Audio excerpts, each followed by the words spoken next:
I just wanted to hop on here really quick to show you guys what is going on, what I've been working on today. So one of our members, Tony, has tickets for PAX this weekend, and he's really excited to go check that out. And I just wanted to show off a project that we've been working on kind of together. So his name is Tony. So obviously he's going as a dressed down version of Tony Stark. He has the Stark Enterprise t-shirt that he's wearing, plus the little Adafruit arc reactor that he has underneath. And then he's been printing this gauntlet here. So this is the Iron Man gauntlet. You might have heard that sound because we have some lighting effects in here. So what this is the Adafruit. This is the Adafruit feather with the proto board on it, and some neopixels.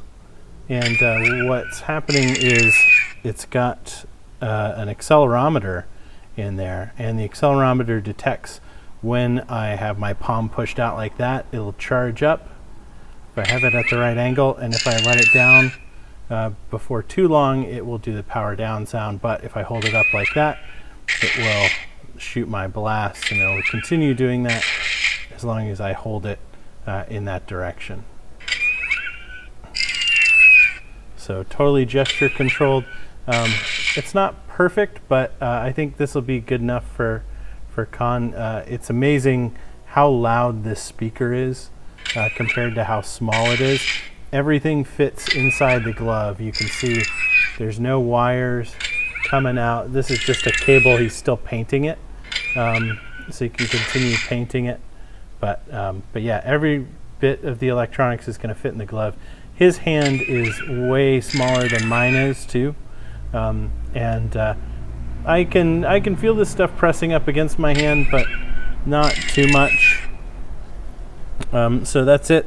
I'll do a total teardown of the electronics for this. It also has the Jarvis sound effects whenever you turn it on. So pretty cool little toy. I'll do a total teardown and try and do a tutorial on this here sometime soon. But that's it for now. All right, thanks for watching.